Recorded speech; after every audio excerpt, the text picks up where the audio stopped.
नमस्कार. मी भाऊ तोरसेकर. तुम्ही बघत आहात प्रतिपक्ष. मित्रांनो, या गेल्या आठवड्याभरात किंवा रादर 4-5 दिवसामध्ये शरद पवारांच्या वाढदिवशी जो घटनाक्रम घडला त्याची पार्श्वभूमी आणि नंतरच्या चर्चा लक्षात घेतल्यावर गूढ उकललंय असं म्हणता येणार नाही. प्रत्येक जण आपापल्या पद्धतीने त्याचे अंदाज लावायचा प्रयत्न करतायत. असं झालं असेल, तसं झालं असेल, हे करू शकतील, ते करू शकतील. आणि अर्थात पवारांचे लाडके पत्रकार आहेत, त्यांच्या दृष्टीने पवार पराभूत झाले तरी त्यांनी कशी बाजी मारलेली असते हे पण आपण ऐकलंय. आणि त्यामुळे मला या सगळ्याचा अर्थ लावताना जे वेगवेगळे पैलू दिसत आहेत ते मांडणं मला अगत्याचं वाटतं. कारण नुसताच तेल लावलेला पहिलवान म्हटलं की विषय संपत नाही. तेल कुठचं आहे, राईचं तेल आहे की खोबऱ्याचं तेल आहे वगैरे पण बघावं लागतं. तर मला या सगळ्या संदर्भामध्ये तशी प्रतिक्रिया महत्वाचा व्यक्ती असलेल्या देवेंद्र फडणवीस किंवा भाजपच्या गोटातून फारशी आलेली नाही. अशा वेळेला ज्या काय घडामोडी घडल्या आहेत आणि ज्या चर्चा चालल्यात त्या चर्चा सगळ्याच बिनबुडाच्या असतात असं नाही. अनेकदा काय असं मित्रांनो, राजकारणात जी मुरब्बी माणसं असतात, चतुर राजकारणी असतात, ते आपल्याला अपेक्षित असलेले परिणाम घडून यावेत यासाठी आपल्या मित्र पत्रकारांना सुद्धा गाफील ठेवून फार आतल्या गोटातली बातमी म्हणून अशी चुकीची माहिती देतात की ती माहिती बाजारात पसरून काय प्रतिक्रिया येते याचा अंदाज त्यांना घ्यायचा असतो. आणि त्यामुळे अशा बातम्या जेव्हा सूत्रांकडून माहिती मिळाली आहे की संभाव्य यादी हाती लागली आहे, त्याचा मसुदा हाती आला आहे, अशा बातम्या दिल्या जातात, तेव्हा तुम्ही बेधडक समजून घ्यायचं की कुठल्या तरी चतुर राजकारण्यांनी या पत्रकाराच्या हाती कुठली तरी त्याला अपेक्षित असलेल्या प्रतिक्रियेसाठी माहिती किंवा बातमी दिलेली आहे. आणि म्हणून शरद पवारांचा जो घटनाक्रम आहे वाढदिवसाच्या दिवशीचा, त्या निमित्ताने ज्या घडामोडी आणि ज्या प्रतिक्रिया आल्या, चर्चा झाल्या, त्याकडे बघता मला असं वाटतं की जोपर्यंत यावर देवेंद्र फडणवीस यासारख्या माजी आजी मुख्यमंत्र्याकडून कुठलीही गंभीर प्रतिक्रिया आलेली नसेल तर वेगळ्या दृष्टिकोनातून या घटनेकडे बघितलं पाहिजे. आणि त्या वेगळ्या दृष्टिकोनातून बघताना मला असं वाटतं की अलीकडल्याच काळात फडणवीसांनी एका मला वाटतं युट्यूब चॅनेल किंवा कुठच्या चॅनेलला, इंडिया टुडे किंवा असं काहीतरी आहे, साहिल जोशीला जी मुलाखत दिली होती त्यातला एक संवाद मला आठवतो. मला वाटते विधानसभा निकाल वगैरे लागले आणि देवेंद्र फडणवीस हे मुख्यमंत्री झाले किंवा त्यांचं नाव निश्चित झालं होतं, त्यानंतरची ही मुलाखत आहे. आणि त्या मुलाखतीमध्ये साहिल जोशीने फडणवीसांना प्रश्न विचारला. तो 2.5 वर्ष जुना होता की ज्या वेळेला एकनाथ शिंदे यांना मुख्यमंत्री करण्याचा निर्णय भाजपने घेतला होता. फुटून आलेल्या 40 आमदारांचे नेते असलेल्या शिवसेनेच्या एकनाथ शिंदे यांना मुख्यमंत्री करणार ही घोषणा देवेंद्र फडणवीसांनी केली होती. आणि तेव्हाच त्यांनी सांगितलं होतं की मी सरकार बाहेर बसणार आहे. पण नंतर 2 तासामध्ये अशा घडामोडी घडल्या की देवेंद्र फडणवीस उपमुख्यमंत्री झाले. एक प्रकारे ही काय म्हणतात ते अवनती होती, पदोन्नती नव्हती तर पदोन्नती होती. ती स्वीकारून पक्षासाठी पक्षादेश म्हणून त्यांनी हे सगळं स्वीकारलं. हा सगळा संदर्भ लक्षात घेतला तर देवेंद्र फडणवीसांना त्यावेळेला एक काहीतरी फोन आला अशी चर्चा रंगलेली होती. तो फोन म्हणे उद्धव ठाकरेंचा होता आणि त्यावर कुजबूज खूप झालेली आहे. अडून अडून त्यावरच्या चर्चा आणि बातम्या रंगलेल्या आहेत. पण साहिल जोशीने तो 2.5 वर्षापूर्वीचा प्रश्न परत एकदा मुख्यमंत्री नव्याने होताना देवेंद्र फडणवीसांना विचारला की खरोखरच तेव्हा तुम्हीच मुख्यमंत्री व्हा, अशी ऑफर उद्धव ठाकरे यांनी तुम्हाला दिलेली होती का? आणि त्याचा खुलासा करताना कुठलाही आडपडदा न ठेवता, कुठलीही नावं न लपवता देवेंद्र फडणवीसांनी बेधडक सांगून टाकलं, येस, 100% मला अशी ऑफर उद्धव ठाकरेंकडून आलेली होती. आणि ऑफर काय होती? देवेंद्र फडणवीस त्या साहिल जोशीला सांगतात, मिलिंद नार्वेकर जे उद्धव ठाकरे यांचे स्वीय सहाय्यक आहेत, त्यांचा फोन आला होता आणि त्यांनी सांगितलं की उद्धव साहेबांना तुमच्याशी फडणवीस बोलायचंय. मी म्हटलं हरकत नाही, फोन द्या. आणि जेव्हा फोन दिला तेव्हा उद्धव ठाकरेंनी देवेंद्र फडणवीसांना असं सांगितलं, हे फडणवीस सांगतात की झालं गेलं सगळं, आता पुरे झालं, असं फोडाफोडीचं कशाला करायचं, मी सगळा शिवसेना पक्ष घेऊन तुमच्याकडे येतो, तुम्हीच मुख्यमंत्री व्हा, हे पाडापाडी आणि बाकीच्या भांडणाचं राजकारण आता थांबू, अशी ऑफर उद्धव ठाकरेंनी मिलिंद नार्वेकरांच्या फोनवरून फडणवीसांना दिली होती. पण फडणवीसांनी त्याला साफ नकार दिला की आता आपल्या हातात काय राहिलेलं नाही, एकनाथ शिंदे यांना मुख्यमंत्री करायचं, हा निर्णय आमच्या वरिष्ठांनी म्हणजे भाजपच्या हायकमांडने घेतलेला आहे, त्यामुळे त्यात मी काही बदल करू शकत नाही, फडणवीस काही बदल करू शकत नाही, करायचा असेल बदल तर तो अधिकार फक्त भाजपच्या हायकमांडना म्हणजेच नरेंद्र मोदी किंवा अमित शहाना आहे, तुम्ही त्यांच्याशी बोलून घ्या, असं म्हणून तो विषय देवेंद्र फडणवीसांनी संपवला. पण मुद्दा त्यातून असा येतो की अशी कुठली ऑफर दिली होती? सगळा पक्ष घेऊन मी येतो. आता सगळा पक्ष घेऊन यायला उद्धव ठाकरे यांच्या सगळ्या पक्षात उरले होते किती आमदार? त्यांच्या 56 पैकी 40 का 41 आमदार जर एकनाथ शिंदे यांच्या बरोबर गेले असतील तर सगळे म्हणजे उरलेले 15 किंवा 16 आमदार उद्धव ठाकरे यांच्या सोबत होते. आणि त्या 15-16 आमदारांना घेऊन देवेंद्र फडणवीस मुख्यमंत्री होऊ शकणार नव्हते. 15 अधिक 105 म्हणजे 120 होतात, पुढचे 25 आणणार कुठून? याचं उत्तर उद्धव ठाकरेंकडे नव्हतं. पण मग अशी ऑफर देण्यामध्ये उद्धव ठाकरे यांचं एक पूर्व अट होती. ती पूर्व अट अशी होती की एकनाथ शिंदेचे 40 तुमच्याकडे आहेतच, अधिकचे 15 मी घेऊन येतो, पण एकनाथ शिंदेना मुख्यमंत्री करू नका. देवेंद्र फडणवीसांनी मुख्यमंत्री व्हावं ही उद्धव ठाकरेंची इच्छा नव्हती. उद्धव ठाकरेंची इच्छा 5 वर्षापूर्वी देवेंद्रनी मुख्यमंत्री होऊ नये अशी होती. 2.5 वर्षानंतर त्यांची इच्छा बदलली होती की देवेंद्र फडणवीस मुख्यमंत्री झाला चालेल, पण एकनाथ शिंदे होता कामा नये. आणि म्हणून 5 वर्षापूर्वी ज्या देवेंद्र फडणवीसांसाठी अपशकुन घडवला होता, तसाच अपशकुन उद्धव ठाकरे आता एकनाथ शिंदेना घडवायला बघत होते. आणि त्या अपशकुन घडवण्यासाठी ते आपल्याकडे उरले सुरले 15 आमदार घेऊन देवेंद्र फडणवीसांना मुख्यमंत्री करायला निघालेले होते.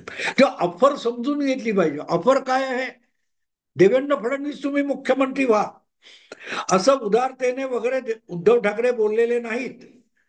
त्यांचं म्हणणं एवढंच, एकनाथला मुख्यमंत्री करू नका. म्हणजे कोणाचं तरी काहीतरी बिघडवायचं, आपलं काय बनवायचं का याचा विचार मनाला शिवतच नाही. कोणातरी काहीतरी बिघडलं पाहिजे. त्यामुळे आता एवढं सगळं होऊन नम्रता स्वीकारून पदावनती स्वीकारून देवेंद्र फडणवीस जर एकनाथ शिंदेच्या हाताखाली काम करायला तयार झाले असतील तर त्यांच्या मनामध्ये महत्वाकांक्षा निर्माण करायची आणि एकनाथ शिंदेना अपशकुन घडवायचा, हे उद्धव ठाकरेंचं औदार्य होतं. मी माझा पक्ष घेऊनच तुमच्याकडे येतो, आपण एकत्र सरकार बनवू आणि तुम्ही मुख्यमंत्री व्हा. याचा दुसरा अर्थ असा होतो किंवा पहिला अर्थ हा येतो किंवा त्यामागचा उद्देश हा असतो की एकनाथ शिंदेला मुख्यमंत्री होऊ देऊ नका. ह्या सगळा इतिहास मी तुम्हाला एवढ्यासाठी आता सांगतोय.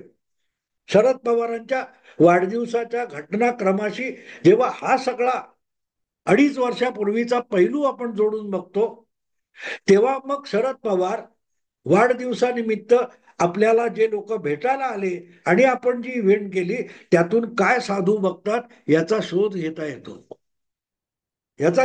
येतो. आणि लक्षात घ्या, अजितदादा तिकडे गेले, त्यानंतर चर्चा कुठल्या सुरू झाल्या की शरद पवारांचे निवडून आलेले जे 8 खासदार आहेत लोकसभेचे, त्यातले 6 लोक भाजप बरोबर जाणार किंवा भाजपच जाणार किंवा अजितदादांबरोबर जाणार.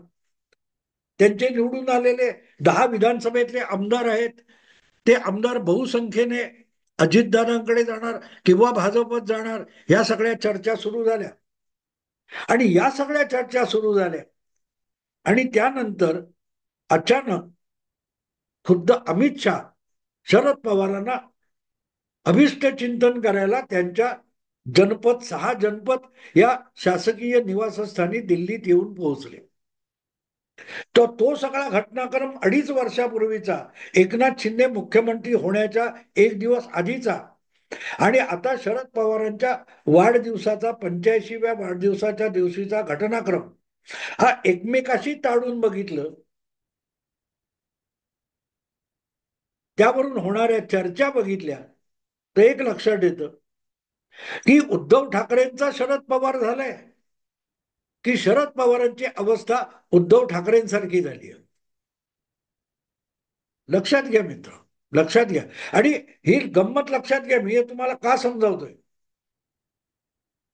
ज्या दिवशी निकाल लागले आणि मुख्यमंत्री पदाचं नाव निश्चित होत नव्हतं, 23, 24, 25 नोव्हेंबर, तेव्हा मी एक व्हिडिओ टाकला होता, तो व्हायरल झाला होता की अजूनही गेम काकांच्याच हातात आहे. असा व्हिडिओ मी केला होता, जो 8 लाखापेक्षा अधिक बघितला गेलेला आहे. त्यामध्ये मी एक शक्यता वर्तवलेली होती की आज सुद्धा भाजपचे 132 आमदार आलेले आहेत आणि 6 आमदार त्यांना अपक्ष किंवा छोटे पक्ष पाठिंबा देत आहेत. त्यामुळे भाजपची संख्या 138 आत्ता सुद्धा आहे, अजित आणि एकनाथ बाजूला ठेवून. अशा वेळेला शरद पवार आपले 10 आमदार देवेंद्र फडणवीस किंवा भाजपच्या मागे उभे करतील, तर संख्याबळ 148 होतं, जे बहुमतापेक्षा 3 किंवा 4ने जास्त आहे. तेव्हा हा गेम शरद पवार खेळू शकतात, हे भाकीत मी 24 का 25 नोव्हेंबरला वर्तवलेला आहे.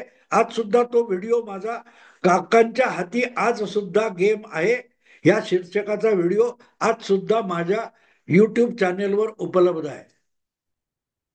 वाढदिवसाच्या निमित्ताने पवार साहेब नेमकं तेच गणित डोक्यात घेऊन सगळा खेळ करत होते का, असाही विचार करता येऊ शकतो. आणि मग ऑफर लक्षात घ्या, उद्धव ठाकरे यांच्याकडे 15-16 आमदार राहिले होते आणि ते म्हणत होते मी माझा पक्ष घेऊन भाजप सोबत येतो, देवेंद्र फडणवीस तुम्ही मुख्यमंत्री व्हा.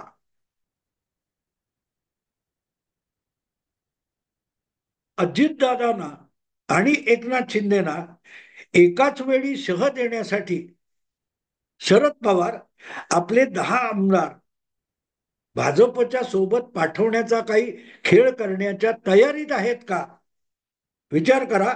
हा विचार करायला मी आज सांगतोय असं नाहीये. मी 24-25 नोव्हेंबरला अख्खा व्हिडिओ त्याच्यावर केलाय की गेम आज सुद्धा काकांच्या हातात आहे.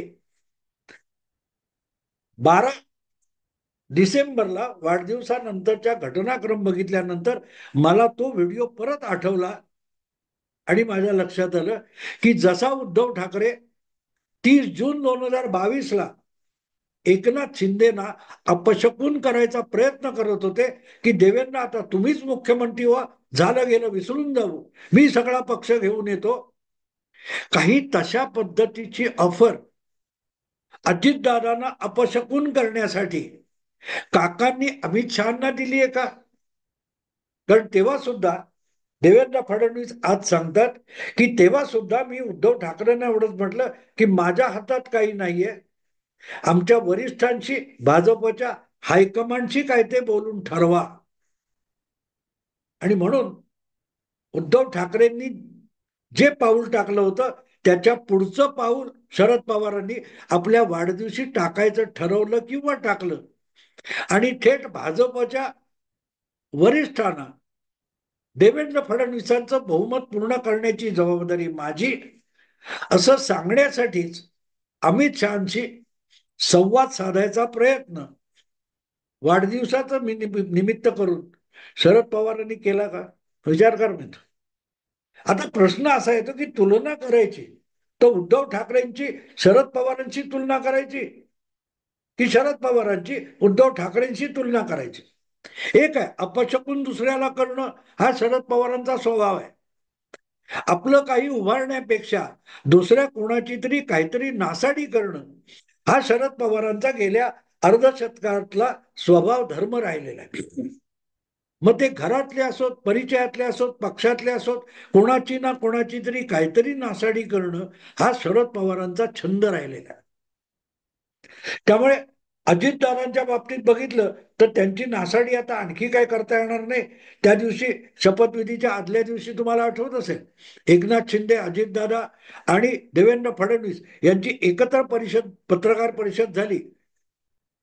तेव्हा एकनाथ शिंदे शपथ घेणार का हा प्रश्न पत्रकारांनी विचारला. तेव्हा अजितदादा मध्ये घुसले आणि म्हणाले मी शपथ घेणार आहे बाबा. अजितदादा असं का बोलले याचाही अर्थ आत्ता लागतो की काकांनी नवी काही पाचर मारण्याच्या आधी उपमुख्यमंत्री तर उपमुख्यमंत्री, हरकत नाही 6व्यांदा 12व्यांदा 17व्यांदा मी उपमुख्यमंत्री म्हणून शपथ घ्यायला हजर राहणार आहे हे अजितदादांनी विनाविलंब प्रश्न विचारला नसताना सांगून टाकलं. किती खात्री पुतण्याला आहे बघा. ही सगळं फायनल झालंय. देवेंद्र मुख्यमंत्री आणि शिवसेना आणि राष्ट्रवादीचा उपमुख्यमंत्री, तर आपणच मुख्यमंत्री व्हायचं याच्यावर खुंटा हलवून अजितदादांनी तात्काळ खुंटा पक्का करून घेतला. कारण काका कुठल्याही क्षणी कुठेही घुसून पाचर मारू शकतात आणि अपशकुन करू शकतात याची अजितदादांना खात्री होती. आणि म्हणून एकनाथ शिंदे यांचं पुढे मागे चाललं असताना आपल्या मनात कुठलाही किंतु नाही, आपण जाऊन शपथ घेणार हे न विचारता अजितदादा सांगून टाकतात. इथे काकांच्या चतुराईवर पुतण्याचा किती विश्वास आहे हे लक्षात येतं. आणि म्हणून मग काकांचा पक्ष फुटणार का, काकांचे खासदार भाजपत जाणार की अजितदादांकडे जाणार, त्यांचे आमदार कुठे जाणार याची चर्चा नंतर सुरू होते. अगदी शपथविधी उरकल्यावर अजितदादा आता उपमुख्यमंत्री आहेत त्यानंतर जवळजवळ 8-10 दिवसानंतर चर्चा सुरू होते. काय चर्चा सुरू होते? काकांचा पक्ष फुटणार का? काकांना अमित शहा भेटायला येतात. आपलं काय करण्यापेक्षा दुसऱ्याची नासाडी करणं हा छंद जोपासणं हा शरद पवारांकडून उद्धव ठाकरेंनी घेतलेला गुण आहे की उद्धव ठाकरेंचा जो तुसडेपणा आहे त्याचं अनुकरण यापुढे आपण करायचं असं शरद पवारांनी ठरवलंय. यावर संशोधन करावं लागेल. पण एक गोष्ट साफ आहे, ज्या प्रकारे विधानसभा निवडणुकीमध्ये शरद पवारांच्या पक्षाचा पुरता धुव्वा उडालेला आहे त्यानंतर शरद पवारांना कमालीचं वैफल्य आलेलं आहे आणि शरद पवारांच्या राजकीय जीवनावर जे काळे ढग पसरलेले आहेत त्याची सावली आपण जयंत पाटील यांच्या चेहऱ्यावर आणि आविष्कारावर बघू शकतो. कधी नव्हे इतके वैफल्यग्रस्त जयंत पाटील दिसतात. त्यांची भूक कधी संपणार, त्यांचं बहुमत मिळालेलं आहे म्हणजे आपण आयुष्यात आता काहीच करू शकत नाही इतके रडवेले शरद पवार सुद्धा झाले नाहीत. पण जयंत पाटील झाले. तर जयंत पाटलांचं जे वैफल्य आणि नैराश्य आहे हे त्यांचं स्वतःच नाही, ते शरद पवारांचं आहे. आणि म्हणून मुद्दा असा आहे की वाढदिवसाचं निमित्त करून शरद पवारांनी भाजपला जोडून घ्यायचा निर्णय घेतला का मला माहित नाही. आणि जे जाणार पण नाही एवढी खात्री देतो की उघडपणे भाजप बरोबर शरद पवार हात मिळवणी करणार नाहीत. पण ज्या प्रकारच्या हालचाली शरद पवार करतायत त्यात कोणाची ना कोणाची नासाडी करणं हे मात्र उद्दिष्ट पक्क असणार. आणि ते उद्दिष्ट कसं ते गाठतील मला माहित नाही. आणि आता कोणाची नासाडी करायची हे पण मला अंदाज बांधता येणार नाही. पण आपली नासाडी होऊ नये याची काळजी अजितदादांनी त्या पत्रकार परिषदेत घेतली होती. आणि दुसरीकडे फडणवीस या सगळ्या विषयामध्ये पूर्णपणे मौन धारण करून यापासून स्वतःला सुरक्षित आणि अलिप्त ठेवतायत. याचा अर्थ सरळ आहे, हे शरद पवारांच्या मनात काही ना काही षडयंत्र आकार येते आणि ते राबवण्याच्या बाबतीत त्यांची अवस्था उद्धव ठाकरे यांच्यासारखी झालेली आहे. मित्रांनो, आता इथेच थांबतो. आवडलं लाईक करा, शेअर करा आणि प्रतिपक्षाला सबस्क्राईब करा. नमस्कार.